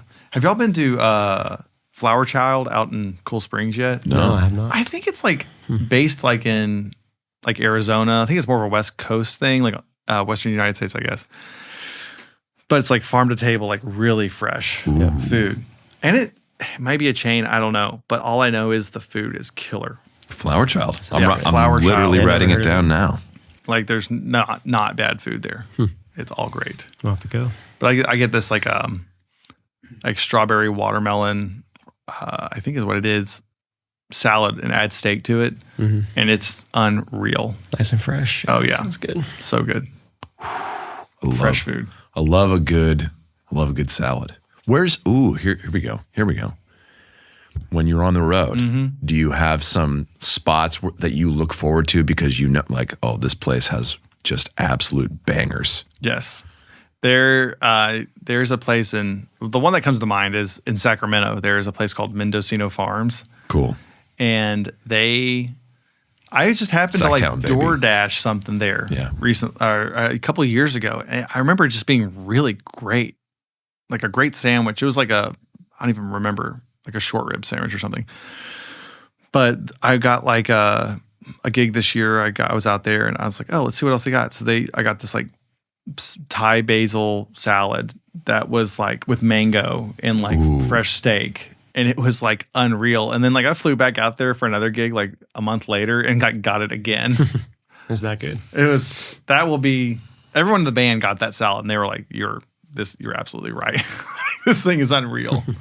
I'm gonna put you on. There's a salad and sandwich combo if you're ever in St. Louis, go to the Fountain on Locust. Okay. And get there. They've got a Cuban sandwich and they've got a salad It's called I just have to look it up now. Is that downtown? Like the main strip there? Yeah, I yeah. feel like I was there It's recently. called the Fountain. Last December. There's like a bunch of restaurants. A good Cuban sandwich is unreal. And I'm going to find the name of this dang salad, and you're going to order it, and you're going to thank me. And they have like a pickle soup, also incredibly good. Salad. Man, The this Stutz. is making me hungry. Are we going to lunch after this? Yeah, Oh, it dude, sounds like it. definitely. Let's get a sandwich. Let's go to Mitchell's. I need a sandwich. Mitchell's is so good. I've never been to. What? I've never been. Because every time I'm coming over here to do this, Yeah, it's always late. It's always late. Yeah. Oh, we don't- yeah. exactly. Yeah. I don't typically record now. No longer a night dweller. Yeah, the Stutz salad. Get this Cuban sandwich, the Stutz salad, and get a little side of that pickle, a little cup of the pickle soup, and go and sit in one of the booths and turn. They have these little knobs where you can turn on. They're radio shows, but they're not really radio shows. It's some sort of. It's like plays. And they're all this really weird comedy. Anyway, it's every time I'm there, I'm like, this is oddly like being in Disneyland or something. Anyway. It's called the Fountain? Yeah, Fountain on Locust. I'll check it out. You're a food guy, so I do. I love get good after it. food. Yeah. Gosh. I love that you went to Sacramento. That was where your brain. Yeah. I'm from California, so a little pride there for me. Thank you. What part? I'm from 2.5 hours north of there, Redding. Oh, Reading. Yeah. Heck yeah. Yeah. Okay. Heck yeah. I actually haven't been to Reading, but I've been in that area. Yeah. My dad's from the Central Coast Okay. Yeah. area. Do you know of a small town named Solvang? No. Okay, it's about an hour. Yeah. Oh, have you seen the movie Sideways? Nope. Man, Paul Giamatti's in it. But It's so I great. love Paul Giamatti. Yeah, I know. he's- Yeah. You're just so upset. I know that it's haven't about. seen that. You're like, I know it's about wine. Yes, it is. Yeah, yeah. And so Solvang is near a town called Buellton. And that's like that whole area is where my dad grew up. It's Okay. about an hour north of Santa Barbara. And so we grew up going out there all the time. And but there's another great place. It's called the Hitching Post, which is actually in that movie. The Hitching Post. The Hitching okay. Post has a tri-tip sandwich. Oh. That is unreal for lunch. It's only for lunch. Yep. What in the heck is it about the South where they don't do tri-tip anything? I know. It makes me nuts. They think it's a bad cut or something. Yeah, it's delicious. Tri-tip is insanely good. A good tri-tip sandwich is God tier. Yes. You've got, if you ever, the chances of you actually landing in Solvang or Buellton are so slim. But if you ever find yourself there, go to the Hitching Post and get a tri-tip sandwich for lunch. You heard it there first, folks. You heard it here first. Dude. Yeah, now I want a tri-tip sandwich. Hey, drummers, are you worried about losing your hearing? Did you know noise exposure can cause permanent hearing loss? Dr. Jason Baker with Music City Audiology provides mobile concierge services to musicians in Nashville and surrounding areas. That's right, he is 100% mobile and will come to you. If you need ear impressions, custom in-ear products, ear cleaning, hearing tests, or information about protecting your ears, he's your guy. Music City Audiology cares about drummers and wants to help you maintain your most valuable tools, your ears. Visit MusicCityAudiology.com to book your consult today. That's MusicCityAudiology.com. Anyway, I'm going to bring us back a little bit here. Yeah. This is making us all hungry, I'm sure. But Yeah. I guess sort of related, because you've been touring consistently, for over 12 years, I think you said. And, obviously work with a lot of different artists, personalities. I just want to know some lessons from the road and maybe like what not to do and maybe mindsets that have worked from camp to camp and things to do. Yeah.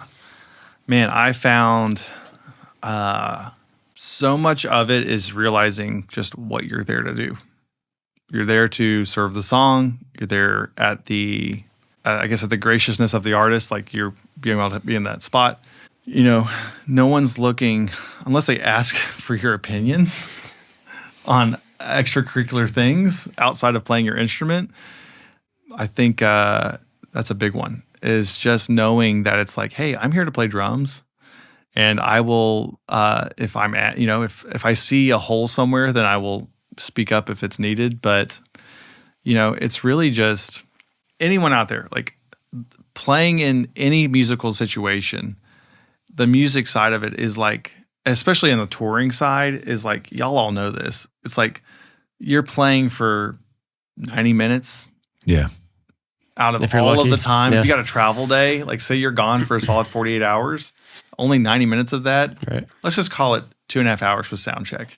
Yep. The rest of it's just interpersonal relationships. Yep. And like literally like Just hanging. Yeah, just hanging. And that to me like is when I was in college, there was a guy who was like a bass player, and he's actually based out of Memphis, I think. But he's like, man, if there's like 3 things like make it work. If it's good pay, good hang, and good music, if you get 2 out of those 3, you're doing great. Yeah. You'll very rarely ever have 3. But if you get, but once it dips below 2, And you might be, you might want to start looking around. It's Yeah. a red flag. Yep. Yeah. You know. Exactly. So I've been very fortunate that I've tried to, in any of those semblances, get like 2 out of 3. And sometimes when I was earlier on in 2015, 2016, it was like, why are we doing it this way? Or, a lot of like it's just causing problems. And I actually had a friend call me out. And he was like, hey man, like, like you don't have to be here. I'm like, dang, you're right. Like I need to check my attitude, because it's like, I can disagree with how this is being handled or how this situation or being treated this way or whatnot. But the energy I bring to the camp, I can only control my attitude and what I bring. And a friend in college actually said this. This was unrelated, but it was like, you can either be a thermostat or you can be a thermometer. Yeah. So we all know the thermometer is reacting. Thermostat can help control the situation, and you control where your level sits. So if you're being reactionary to everything, then it's just going to be exhausting. Yeah. Like the entire experience is going to be exhausting, Yeah. because nothing ever goes exactly how, even if it's in master tour and, everything's laid out, there's going to be variables. Yeah. And if you can control the way you react to things and just keep a level head, it just makes life easier for everybody you're around and yourself. Mm-hmm. I don't know. That's my cool. take. I've never heard that. The thermostat versus the thermometer. Yeah. That's cool. And that stuck. I mean, that was back in 09, 10 when that Yeah. was told me. And it was like, dang, that's a good point. Yeah. And I've tried to share that with folks. It's like, and my friend Neil played keys with Luke Combs for a number of years. And he was on the William gig playing keys. And he was very right, and from that point on, like from that conversation, just tried to be better. And it's tried to be something I've passed on. It's like, hey man, not everything's going to go the way you want it. Yeah. You've just got to It be able can't. It's impossible. Yeah. And also the world's not about you. Right. It's not about me. It's not about any one of us. We're working together here. We're a team. But I'm an artist. The world does revolve around me. Well, except for them, it does. Yeah. Obviously. Oh no, I'm including us as artists. Come Yeah. on. Yeah, of course. We are artists. Yeah. We have the way we play and the way we express ourselves, a brand to some extent, Yeah. and it's like, you just got to be able to roll with the punches, Yeah. and if it ends up not being a situation you like, then remove yourself from the situation. And that could, honestly, if musicians will put up with a lot, and that comes down to like the 2 out of the 3, Why There do you suppose we do that? because it may be based out of fear Yeah. of, if I lose this gig, then what's next? Right. It's giving yourself permission to say, you know what, we're speaking to past experiences where I've been in situations where, this is just like, what am I doing? Like, and it's like, I'm doing everything I can to make this a positive situation, but I'm just being mistreated. Yeah. And it's like, you know what, at the end of the day, it's going to work out. If I leave this gig, if you're a drummer or a musician, it would be better if you're being mistreated by management or by abusive conversations. It's like, you don't have to put up with that. And the Yeah. world is not going to end if you walk away, Right. because you have those relationships with your friends and other musicians. There will be more work. Yeah. In fact, it's dope to walk away from abusive situations Yeah. like that. 100%. Yeah. I mean, in the past, I think people, they want the gig. They're afraid to lose the gig. they know that in a town like Nashville, people are probably stacked up around the block to take it for less money or whatnot. But it's like, what are your values? Yeah. And what value do you place on what you bring to the table? And if we can all elevate ourselves a little bit, Dude, and have that self-confidence and just say, hey, this is not okay. Yeah. Then it'd be a better situation for everybody. That's great. Yeah, I agree. I want to be an advocate for musicians, Yeah. and artists alike. Yeah. Where it's like, There will be a better gig or a better situation where you're not mistreated, or maybe you do have 2 out of 3, maybe 3 out of 3. Yeah.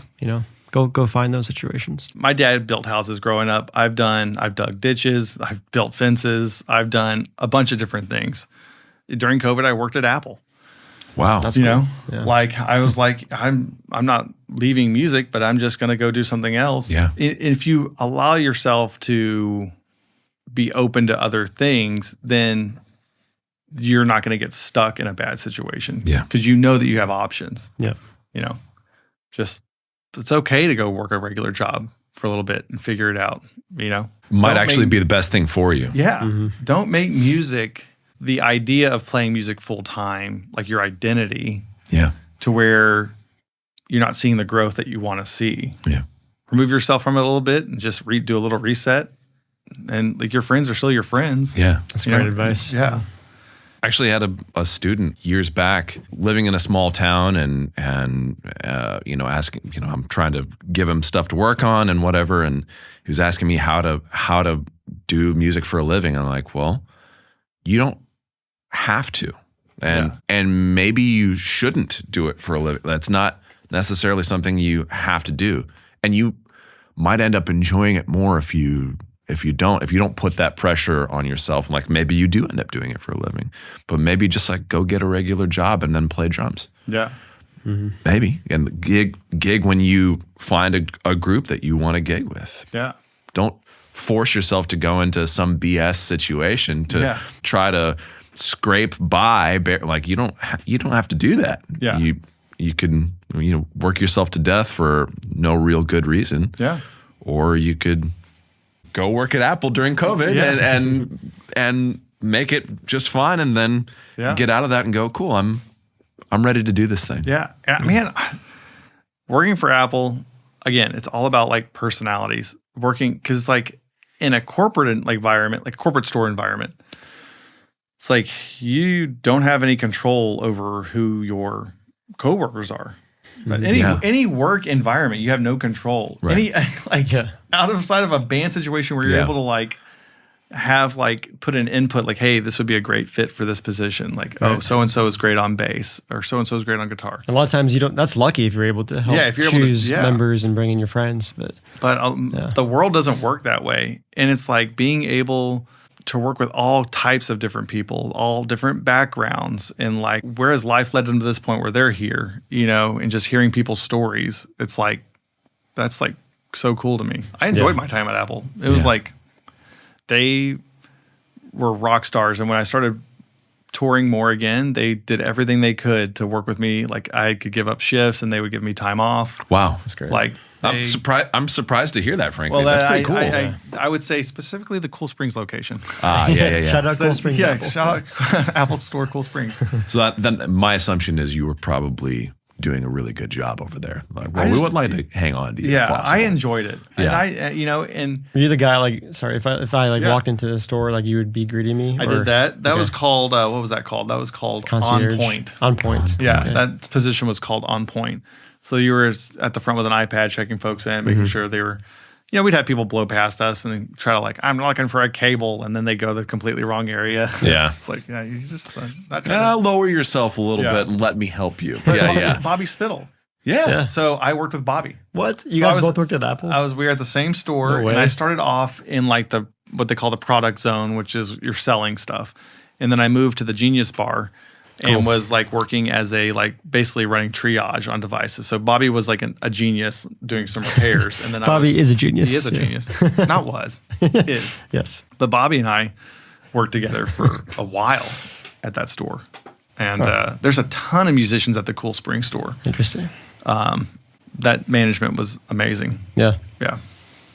There's I'm sure, there's yeah. oh, sorry, go ahead. No, you're good. I was going to say, just obviously using Apple products for the gigs now. With Yeah. Ableton and tracks, that's probably been helpful. Like, Oh, it helped when selling. It's like, Yeah. hey, what are you doing? Oh, you're a music creative? Okay, here's how much RAM you're going to want. Yeah, right, Here's what yeah. you're going to need. like which you know, song, you don't want to go using this way. Logic or like what? Yeah, Yeah. exactly. Yeah. I was going to say there's a ton of musicians at most places you go in town here. You're going to just encounter. That's a thing. When I first moved here, I know I was kind of bearing in mind. I'm like, I don't know it for a fact, but I know that I do know for a fact that there's more musicians per capita here than any other city on the planet. And I'm like, I wonder how many people, if I threw a beach ball out into this Buffalo Wild Wings, Yeah. how many musicians I'm going to hit. Yeah. And it's just a weird only Nashville thing. You just be nice because these could be your coworkers any minute. Yeah. I didn't know Bobby at all. And we've before obviously working at Apple, but then we've stayed connected, and I think I've had him sub in on some stuff, or we've shared gigs. You know, he's just a great cool. dude. Yeah, we're gonna have him on for sure. Yeah. Been talking about that. Yeah. Yeah. It's been in many ways, like the whole journey, you know, the industry's changed, and it's just like, you know, you grow up reading about the music business or drummers, like, you know, especially in Nashville or LA, where it's like this world that was so consistent for so long, there's a path. Yeah. And then, you know, like in Nashville, it's like you get started doing demos, and then you may get called up to play masters. And then midway through college, that whole world collapsed, and, Yep. you know, it came to home studios and track guys. So it's just like being able to adapt and be like, oh, this isn't necessarily what I dreamed, like how I saw this dream coming to fruition. It's different, but I'm still getting to do what I love to do, Yeah. you know? Yeah. And it's like also like, dadgum, guys, we get to go play drums, and Yeah. people pay us money, Right. and we're operating at a high level. Exactly. Like that alone is the dream. Yeah. We're doing it. even if you're not like out with Toto. Well, I don't know, just throw out some random like Or Maddox Batson. yeah. Yeah. It's like if you've moved to town and you are touring or you're playing here, you have reached a level that you're in the top 1%. It's how I look at it. Now it goes 0.0 from there, you know. Yeah. But it's like you are doing what a lot of people only dream about doing. Yeah. And for us, like everyone here, it's like at this table in Nashville who's going after it, it's like good on you. Yeah. Because you've like sacrificed a lot to just be here. Mm-hmm. And then to be able to say that like what I dreamed about doing as a kid, and you sit on stage, you know, and get to do it, like that is so cool. Yeah. Well, to your point, that's when I go and visit family now in California, if they're, say, watching the Super Bowl or something. Yeah. Like, or whatever, for like, if it's like Thanksgiving Day football or something and there's a band playing, I'll go, I'm going to take an honest look at the band because probably I know somebody. Yeah. Maybe I know the bass player or whatever. I'm like, it's a small group of people that do these things, and you can, yeah. You want, like you said, if you're doing the thing, if you're touring, you're in the 1%. Yeah. I love it's that. a cool feeling. Yeah, it's Yeah, easy yeah. to forget because Yeah. we're so It in is. it, and we all have I'm still scraping by. career goals and Yeah. imposter syndrome and social A media. lot It's so of easy to imposter forget. syndrome. Exactly. Yeah. You know, and it's, How I mean, have I you struggle handled with that? where it's just in like, social media. Yeah. we're constantly comparing ourselves to our peers, and it's just like, or those, you know, it's like you just got to pinch yourself, be like, Yeah. dadgum, Take a step like, back. Like, yeah. holy shit. There's so much to Yeah. be grateful for. So much Dude, to be I love grateful that. I'm glad I appreciate you saying that. Yeah. Because, I mean, if I think back at like me at 15, it's like, here's a concrete example. Yeah. When I was in college, I worked at the Grand Ole Opry, Sick. Cool. and I worked in the archives at the Grand Ole Opry. Okay. Wait, what are the archives? They're like tapes. Okay. Like digital. Okay. Like they were converting digital tapes to a cloud service. Okay. Like storing them like in a cloud on Of servers. just like all the past Yeah. concerts.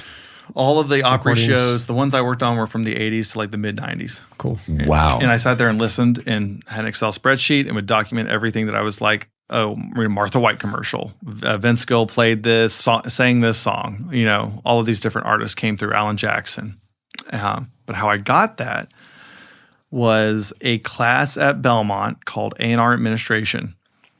And Miss Booth was her name. And she was like the head of A&R at Sony, adjunct, teaching this class. Yeah. Met once a week for like 3 hours. Yep.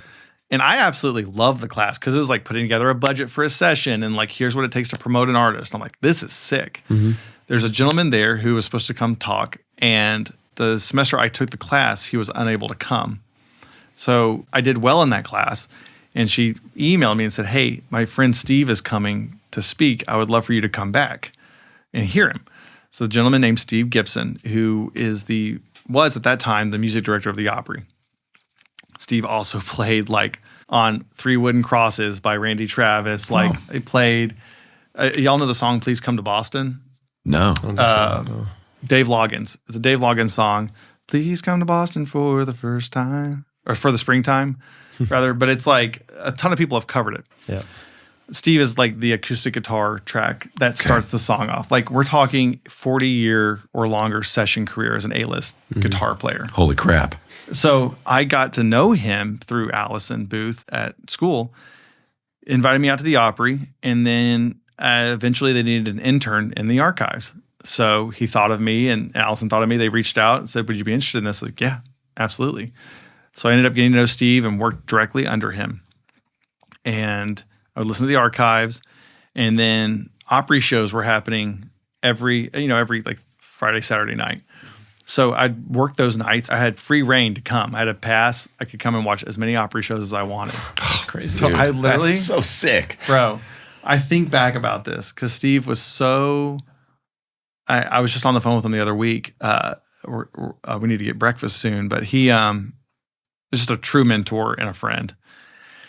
And I would get done with work on a non-Opry date, and I would go and sit on the drums on the Opry stage, and I'd say, one day I will play this. And it was like 2 or 3 years later, I was making my Opry like debut, playing with an artist named Chris August, who's like a Christian artist. Yep. But it's like those moments, like you're like 15 and you're like, like at the drums and you're like listening to your favorite records or reading credits or reading at that time Modern Drummer. You know, now it's going to be watching YouTube videos and thinking one day I'll be on stage. Right.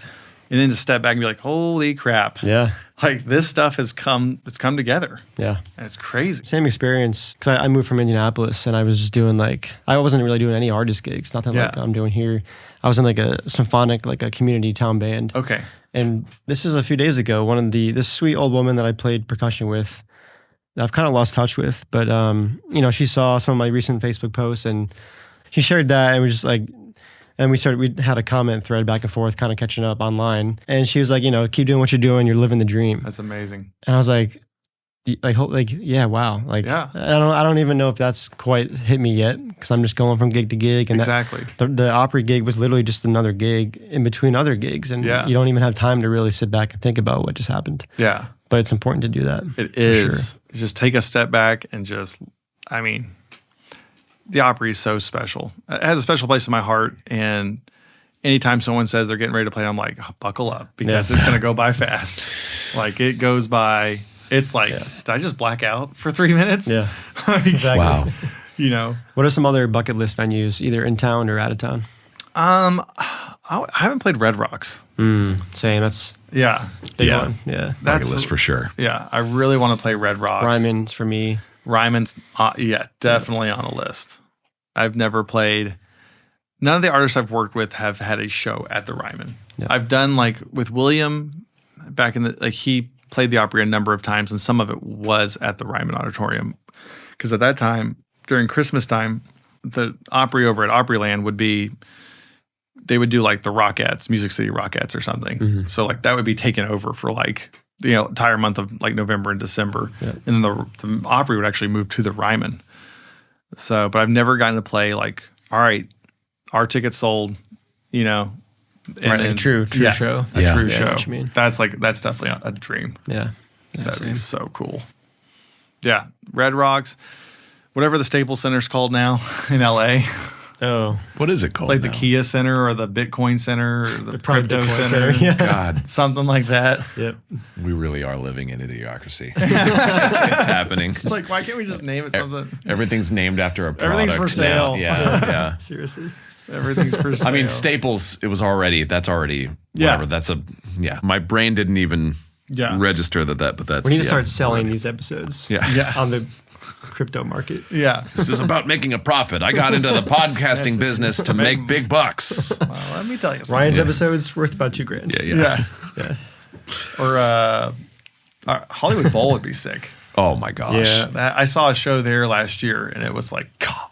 Yeah, I'd love to play with the LA Phil somehow. Or like being like a drum set feature with the LA Phil. With any orchestra, but especially with the LA Phil. Oh.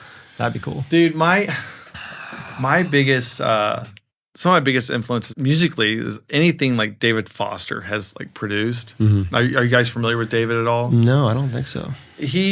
I'm familiar with David Foster Wallace. Different. Okay.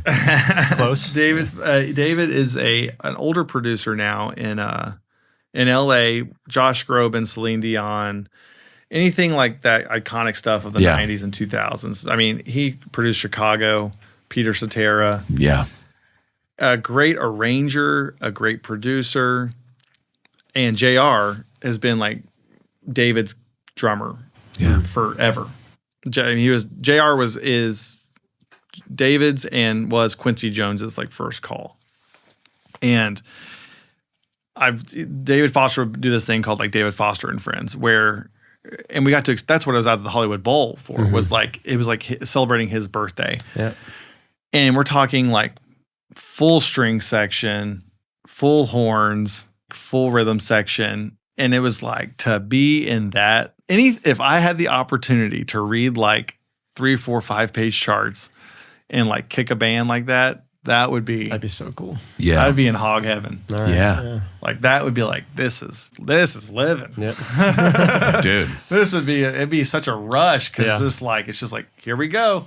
Yeah, like, that's a good word to use. But the Opry for me, that's what it was, just a rush. Like, especially being in the green rooms and just like every corner, you're like, oh, who's that person? Yeah. Who's that? Because it's like if you're down there, it's like you're either playing or you're with the label, you're with family, or like someone's probably there. Yeah, that's just crazy, and you get lost. And then a lot of times you can just, I guess the artists will do this. They'll wander around to different dressing rooms and like just go hang out with different artists, and then you've got the artist band there. I mean, it's such a cool place just to watch and listen. Yeah. Watch music happen, I guess. Mm-hmm. Should we do some rapid fire, some closing questions? I think we should. Yeah. Do you want to start or shall I? Why don't you start? If you were a tropical fruit, what would you be? Oh man. I don't know. I'm really liking kiwis lately. Is that considered a tropical fruit? Yeah, absolutely. So. And kiwis are the way. Do you eat the skin? Yeah. I eat them whole like an apple. Yeah, and my bandmates look at me like I've got 3 heads. The thing that I have been told about kiwis, I haven't confirmed this, but I'm choosing to believe it, is that kiwi becomes a superfood when you eat it with the skin. Makes sense. The fiber is a very important part of the whole thing. Yeah. I love kiwis. Oh my gosh. And when it's like perfectly ripe. Yes. And then so good. When the sweetness of the meat of the fruit and then the tartness of the skin, chef's kiss. It's a good balance. Best. And it's a good snack. Yes, it is. All right. Kiwi. Go Kiwis. Good question. What do you hate most about Hayden Kane? No. Oh my gosh. We love you, Hayden. Why? I'm kidding. He's so good. He is just so good. Yeah. Good hang. Anyway. He is. No, that's not my question. Oh, okay. What's the last book you read? Ooh, what was the last book I read? Oh my gosh. It was probably Maria's Scarf, Zoro's book. Okay, yeah. But I just listened. Actually, I just listened to JR's new book. Okay, cool. Like The King of Groove. I need that. Yeah. It was, and he released it I actually bought it, but then I saw he released it on Audible, so I got it, and it's him narrating it. Yeah. It's just cool to hear those guys tell their story. Yeah. That's, I guess, truly like world changing. Right. But that's right. You do the audiobooks. Yeah. Favorite piece of gear you currently own, if you had to choose one? A favorite piece of gear? Like we kind of started talking about the electronics, but in terms of like more of the drum set. Yeah, oh man. My favorite snare drum that I will never sell is a 14 by 6.5 Yamaha Paul Lime.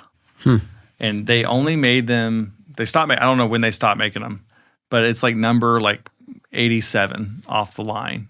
And I was working at Forks and I got it for like a stupid deal cheap, like yeah. 15 years ago. Wow. And that's like whenever I'm on a session, that's like the go-to drum. That drum I will never sell that drum. Everything else is optional. Yeah. But that snare drum is my favorite snare drum. It sounds so good. Yeah. And then, I don't know, I recently updated from a 9000 single that I had since I was like 18 to the machine chain drive DW. Yeah. That thing is killer. Not direct drive, just chain drive. Yeah. That's going to be the pedal I probably play for the next 18 years. Dude, pedal loyalty is a real thing. Dude, that thing comes with, if I can manage it, it comes with me everywhere. Yeah. Because it feels so good. It's awesome. Finally, where would you like people to find and follow you and interact with you? Ooh, yeah. Instagram. It's just, I think, Ryan Beydler Music. Beydler. Okay, I was going to ask how you pronounce your last name. Beydler. I was going to say B-E-Y. Beydler. Beydler. I've gotten, it is Beydler, but I've gotten like Beydler and Beydler and Bedler. Beydler, okay. But it's Ryan Beydler Music on Instagram. And then I'm on TikTok as well. I think that's like RyGuy615. And then my website. If you don't, for some reason, DM me on those. If you ever want to talk or have questions, you can email me at like my website, ryanbeydler.com. Like my email's listed there. Cool. Well, if nothing else, I mean, it's been great learning your journey and I need to parting shout words? out Peisty Cymbals That's right. Yep. and Vic for Drumsticks. Yep. They have been just been very loyal to me and just incredible over the years. And those relationships I do not take for granted, and I'm very grateful to be a part of those families.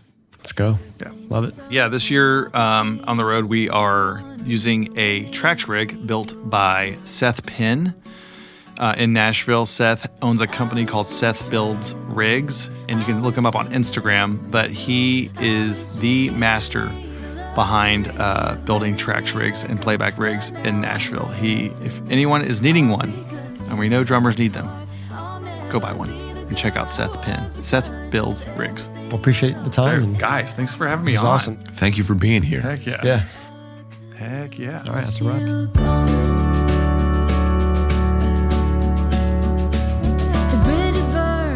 Thanks for listening to this episode of the Nashville Drummers Podcast. If you liked it, please consider leaving us a review on the Apple Podcast app. Please consider supporting us on Patreon. For $5 a month, you can help support this dream and keep the ball rolling for us. Believe it or not, it's not free or even necessarily cheap for us to make this thing go. To sign up, go to patreon.com/Nashville Drummers Podcast or click the link in our Instagram bio. All of your help is greatly appreciated. Visit our website, NashvilleDrummersPodcast.com, where you can listen to all past episodes, learn more about myself and Nate, and buy all your favorite Nashville Drummers Podcast merch, including t-shirts, tank tops, sweatshirts, hats, and drum heads. Connect with us on Instagram, TikTok, Facebook, and YouTube at Nashville Drummers Podcast. Thank you for listening, and we'll see you in the next episode.